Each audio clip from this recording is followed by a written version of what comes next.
retour bien sûr pour cette Underdogs saison 19 à Nos. Tout à fait. Demi-finale, grande finale ce soir dans eh bien Underdogs. Underdog sera bientôt plus vieux que nous. Hein. Imagine 19 saisons déjà. Ouais. C'est ouf. Hein. Ça fait perpète. Ouais. Ça fait perpète. Qui sera le 19e gagnant de cette compétition de top francophone? On vous rappelle le concept Underdogs. On prend 8 joueurs, 2 qui sont qualifiés, 6 qui sont qui viennent de la saison précédente, qui sont préqualifiés. Il y avait aujourd'hui dans cette saison Lilbo, Denver, Psionic, Jason, Tidrogo, Elroy, Minimat et Funk. Et ce sont donc Lilbo et Jason qui sont passés dans leur quart, Tidrogo et Funk. Et on a donc Denver et Elroy, vous voyez en bas la match de repêche, qui seront présents à la prochaine saison. Et Psionic et Minimat qui devront se requalifier dans le qualifier. Et RX qui join la road to put. Merci poulet. Petite allumette qui deviendra gros foyer. Ouais. Et donc voilà, et c'est donc Underdogs, donc eh bien des joueurs plutôt sub-top comme on appelle ça. Tout à donc fait. du top français, mais du sub-top européen, on va dire. Des joueurs qu'on n'a pas forcément l'habitude de voir tous les jours. Et c'est voilà, essayer de voir un peu comme quand tu vas au marché, comme ça, quand tu vas chiner des petits éléments, un petit joyau. Tu touches la tomate pour savoir quelle est la meilleure, Voilà. quelle est la plus ferme, tu vois. Quand tu vas dans un... Le melon. Trouver la bonne affaire, voilà, la petite perle, le petit joueur qui va pousser dans les prochains mois. Eh bien, s'il est francophone, peut-être passera-t-il par Underdogs. Merci Camito. Si moi je suis sur Gamart sur le PC de droite et le PC de gauche il était déjà aussi, donc là je pense qu'on a Gamart sur les deux. Je vais vérifier quand même, histoire de pas. Mais donc du coup, voilà, donc des petites pousses et quand même un ou deux mecs qui poutrent. Merci. Notamment Lilbo, notamment Petit Drogo. Et pour un peu voilà avoir les talons, comme on dit, le repère. Est-ce que tu es bon? Est-ce que tu es si bon que tu pourrais taper un Lilbo? Il faut avoir des boss de niveau final dans une compète pour que voilà quand même il y a un petit peu qu'on sache où on est. I'm not a noob, I just got paralyzed. Go away qui sub bien sûr. He's not a bad player, he's just neutral parasited by a retarded infestor. Pas mal. Big up Doomdropper SC2. C'est la prochaine excuse des pro gamers quand ils perdront. C'est plus le clavier, c'est je me suis fait contrôle neural. Prochaine game les amis, on va donc envoyer Jason contre Lilbo, c'est la première demi-finale de la soirée. On vous rappelle qu'on aura aussi la finale ce soir, et donc on aura le 19e champion d'ici quelques minutes. Et donc du coup, bah écoute, dès que t'es chaud... je vais essayer de virer 2 secondes.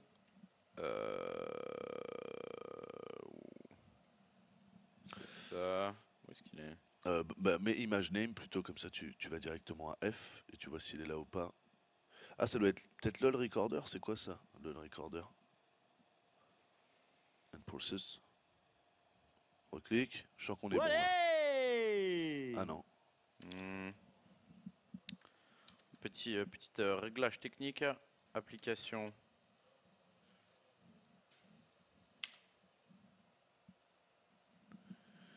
Non, t'as rien.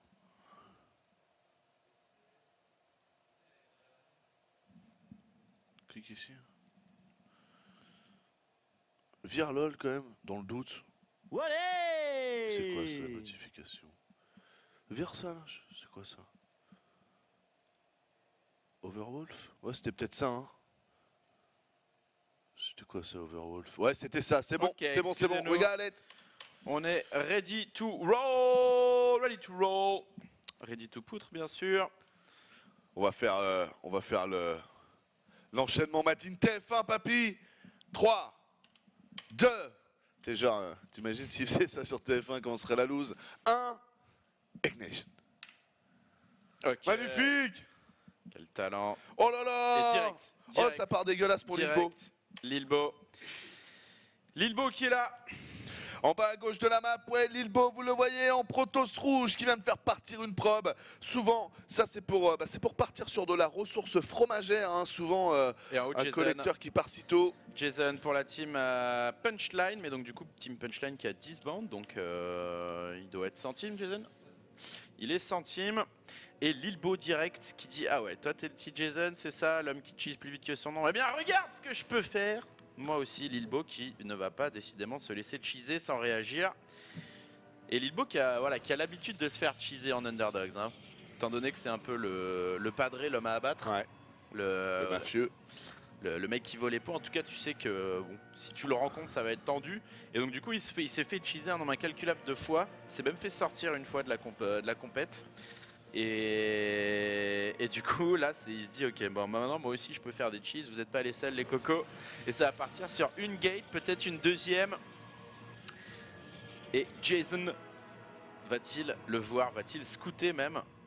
Alors l'avantage de Lilbo, c'est qu'il fait ça assez rarement, donc il y a peu de chances que Jason aille le scouter, parce que Jason doit penser que c'est lui l'entrepreneur, hein, c'est lui qui décide s'il y a cheese ou s'il n'y a pas de cheese, mais que dans tous les cas, Lilbo devrait plutôt partir consciencieux. C'est ça, macro, voilà. Et on va partir pas de gate, hein. Gaz de prix, donc ça veut dire qu'on va avoir un orbital derrière de la part de Lilbo.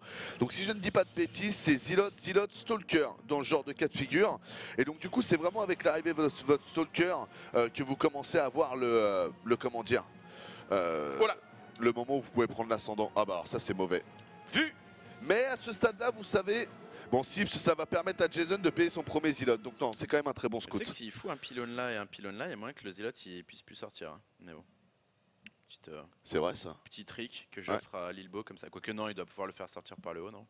Par le haut, ouais, je pense qu'il sortirait. Mais c'est vrai que dans l'idée, c'est pas con. Un ici et un là, tu dois bloquer les deux. Et là, le Zealot a l'air bien con. Et c'est parti du coup. Alors, Jason qui n'a pas son Zealot, qui va devoir claquer des seufs pendant encore quelques petites secondes. C'est bien joué, il a préféré prioriser son cybernetic core. En fait, ce qui m'a étonné, c'est qu'il n'ait pas annulé son deuxième gaz. Je pense que c'est un move qui peut se faire, mais après, je suis pas un pro du match-up. Pour le moment, la gestion qui est ok, mais pas suffisante hein, chez Jason, avec déjà 2 kills de prob qui sont prélevés par Lilbo. Ouais. On est venu ici voir s'il y avait eh bien, où était l'adversaire. Et on est sur Ecosphère. Et il y a le premier Stalker qui va arriver de la part de Lilbo. Et c'est vraiment avec ce Stalker là qui va pouvoir prendre l'avantage, qu'il aura 3 unités contre 2. La problématique, c'est que normalement, il y a le MC qui est là. Donc il faut vraiment réussir en fait à kiter le MC, à le faire tomber. Et à micro-gérer en même temps les Zealots, ce qui n'est pas chose facile. On voit souvent le all-in comme quelque chose d'assez à clic. En fait, c'est beaucoup de micro-gestion hein, quand les deux joueurs sont du même niveau. Tout à fait. Pour le moment, pas d'unité perdue chez Lilbo. Lilbo qui gère pour le moment bien sa barque, son bateau. Et Jason qui a perdu pour le moment. Un Zealot et 2 probes. Un Zealot, 2 probes. Deuxième Stalker qui arrive. Attention, MC qui est très mal positionné de mon point de vue. Il va avoir aucun moyen. Il ne bouge pas. Ah, il ne bouge pas, il veut vraiment... Bon, là, je suis très étonné. J'ai l'impression que ça va être dans la donation, là. Bah oui, il donne son MC. Je comprends pas trop, là, le move de Jason. Mais après, dans l'idée, c'était pas mal pour le côté. C'est vrai qu'il a pu bien DPS son MC. Mais ça aurait été mieux s'il le gardait en vie, car vous le savez, la charge photonique, ça change tout. Et GG. Ok. Bon. Ok. Ça commence. C'est plutôt rapide. La tête de pouilleux était priceless. En mode what the fuck. Est-ce que la deuxième game sera plus longue? Faut qu'il est en train de se dire mais merde, faut que je m'inscrive Underdog. Je vais prendre du pognon. En fait. C'est quoi cette game? Il y a moyen. Ah mais là c'est PVP entre Jason et Lilbo, tu l'as dit, ils sont souvent côtoyés. Je pense que Jason a été très surpris de manger une proxy gate et donc du coup chemin faisant, bon il a accepté, bon bien joué mec, tu m'as brain, allez ça passe pour toi. Donc voilà. Mais c'est vrai que pour quelqu'un qui fait beaucoup de proxy gate, je m'attendais à une défense du proxy gate plus pointue parce que comme tu as l'habitude de faire la strat, normalement tu sais exactement. Voilà ce qu'il compte, tu connais les cas de figure où les mecs arrivent à te contrer, mais c'est dommage. Du coup, 1-0 les amis pour Lilbo, on va envoyer directement sur la game numéro 2, on sera sur le monde entier. Personne n'a suivi celle-là. Vallée. Non, est un cactus. Vallée des cactus, bien sûr. Et Putain de merde. Et c'est quand tu veux. Alex Quiche. 30 secondes. Ok. Ok, on est bon, on est parti. Deuxième game, Lilbo qui mène pour le moment 1-0.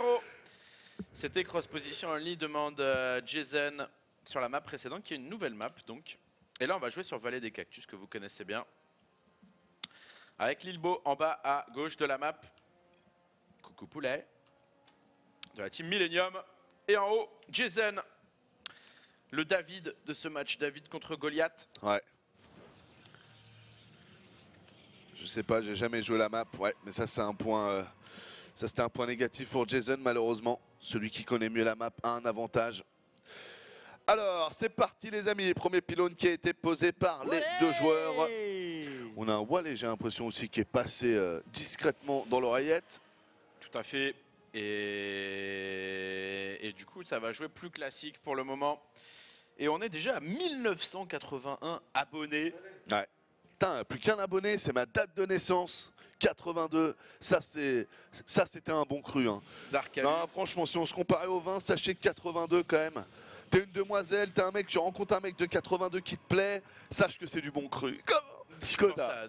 Ça me rappelle la pub Skoda. Il y a forcément quelqu'un de bien dans une Skoda. T'as déjà entendu cette pub? Elle me rend fou. Tu te dis, un gosse de 8 ans qui entend ça, quoi. Skoda, c'est quelqu'un de bien. Comment? Ne monte pas dans le véhicule. Alors, l'assimilateur qui a été envoyé par les deux joueurs. Point de deuxième assimilateur pour le moment. Ce qui m'étonne, c'est pour les deux joueurs, en fait. Non, voilà. Jason qui le paye. Ok, parfait.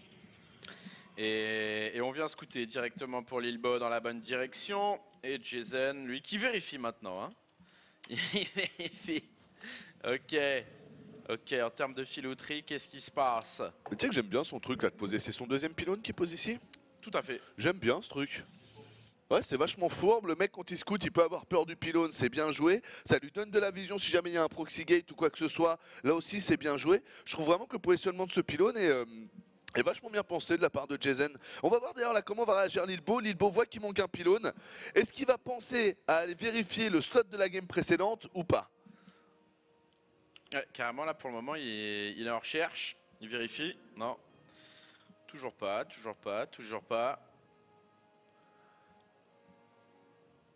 Du coup, la petite probe qui reste tranquillement, qui s'en est mis plein les mirettes. Alors, est-ce qu'il va repasser au nord ici? Ouais, il y va. C'est très bien joué de la part de Lilbo. Et voilà, il a le pylône. Il l'a. Donc, il sait qu'il n'y a pas de problème. Stargate qui a été envoyé de la part de Lilbo. Je pense que là, il pourrait retourner à l'intérieur pour essayer de rechoper de l'information. Voilà, c'est ce qu'il va faire. Est-ce qu'il va voir un bâtiment? Non, parce qu'aucun bâtiment n'a été posé, mais il va pouvoir voir. Non, il a vu que la gateway travaillait tout de suite, il n'aura pas vu que le warp gate travaillait tout de suite. On vous rappelle qu'en début en PVP, si vous voyez que ça travaille au niveau du corps, du MC et de la gateway, se dire que tout le gaz a été dépensé. Donc normalement, il n'y a pas de problème quoi. On n'est pas sur de la proxy Stargate. Et Nous qui nous rejoint, bienvenue Nous. Et ce sera consacré plus potentiellement un proxy d'été. Et c'est Phoenix quand même de la part de Lilbo. Lilbo qui a peut-être peur ici, enfin pas peur, mais qui a peut-être il est pas loin. Hein. Call un oracle et il se dit allez, il y a bien une Stargate qui est cachée.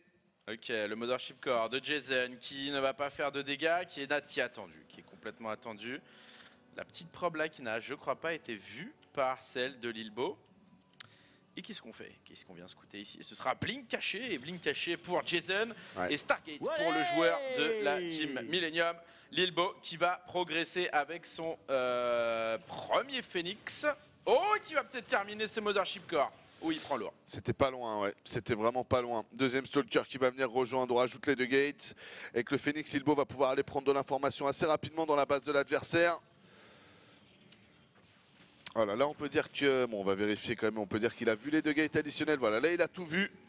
Il voit qu'il manque un bâtiment, donc là il sait qu'on est soit sur du Blink, soit sur de la Stargate très agressive. Oh, il va même survivre ici. Le Mothership Core qui est tombé, la poussée photonique qui sera la seule dans cette fight. Lilbo qui va arriver chaud comme un pain au chocolat à Nos. Ouais. Qui va donner un Stalker néanmoins ici. Tu sais que là il aurait pu en lever deux, donc limite, si c'est lui qui mettait le premier coup, il aurait pu, ouais, j'avoue, je vais loin sur celle-là. Mais bon, on est là pour ça chaud. aussi. C'est chaud. Allez, voilà, il le fait maintenant, le move. Il le fait maintenant. C'est ça dont je parlais. Ah là là là là là là là là, quelle science du timing. Mais non, il n'y a pas assez. Lilbo qui va donner. Lilbo qui va donner. Parce que du coup, qui va se finir en plus. Il a quand même donné un Stalker. Oh, ça c'était bien fait. Ça c'était très bien fait. On va regarder un peu les pertes. On a le MC qui est tombé du côté de chez Jason avec 2 Stalkers du côté de chez Lilbo. On a perdu 2 Stalkers. Donc économie, hein. Il y a 100 de gaz en plus du côté de chez Lilbo. D'ailleurs son MC que je ne vois pas chez Lilbo. Tout simplement parce qu'il ne l'a pas payé pour le moment. C'est ça, pas de Mothership Core pour le joueur rouge. Et on joue full all-in pour le moment. Attention. Et le blink est fini là. Le blink est complètement fini. Est-ce qu'il a été scouté peut-être? Alors là, la B2 de Lilbo quand même. Elle est greedy. Ouais. Ça peut très bien passer, hein, comme ça peut aussi faire les petites unités en moins. Oh attention, je rate quelque chose, c'était dessus, bien joué. Laura qui fait maximum de dégâts là sur les probes. Bon bah là c'est all-in. L'économie de son adversaire, mais il y a le blink. Mais s'il ne peut pas monter, il ne pourra pas blinker. Ouais. Mais il y a le blink et la B2 va prendre toutes les probes de Jason qui sont tombées. Là, on a quand même un carnage, 12 probes tombées. Laura qui continue à faire des dégâts, 14 kills. Ouais. Est-ce qu'il va pouvoir défendre Lilbo? Il faut qu'il remette le pylône tout de suite. Ah, c'est joli. Force field d'infini et il n'y a pas de MC. Là c'est mort pour Jason, il perd trop de temps. Je pense vraiment qu'il avait un coup à jouer s'il avait pu monter tout de suite. Mais bon, il a été empêché. Et là du coup, bah, on capitalise du côté de chez Lilbo. Ah là là, mais c'est au timing. Hein. C'est-à-dire que là, s'il n'y a pas le force field, Jason il monte et il y avait moyen qu'il. Ouais, même c'était peut-être fini, hein, parce qu'il n'y a pas de charge photonique. Hein, donc, Allez, go.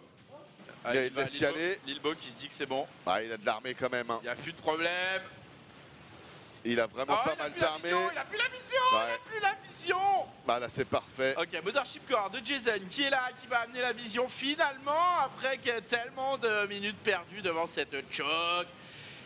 Et Jason qui donne tout là, mais qui n'a plus d'économie à la maison. Il est encore en train de se faire chicoter avec cette Je suis pas fan là de ce que fait Lilbo là quand même. Hein. Là il donne beaucoup d'unités sur la fin, il s'est empalé sur la rampe. Faut voir que Jason ne peut plus produire. Hein. Ouais mais regarde, Jason il a quand même plus d'unités là, il s'est empalé quand même Lilbo. Hein. Et là il a fait...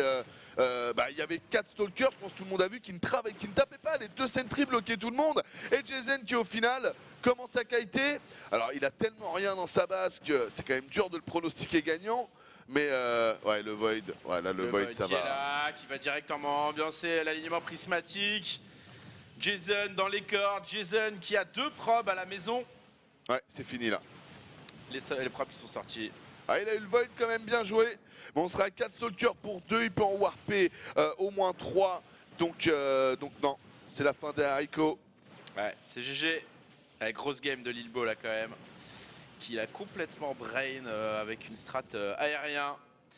GG 2-0. Boum. 2-0 Lilbo qui a régalé hein. Honnêtement la petite proxy gate qui met bien et ensuite une stratégie avec Stargate rondement menée. Tout à fait.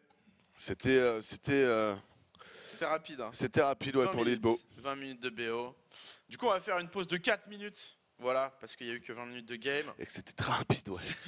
Et on se retrouve juste après pour la deuxième demi-finale. Funk versus Petit Drogo. C'est ça, qui ira affronter le grand Lilbo en grande finale. Restez dans le coin pour Underdog sur Gaming. À tout de suite.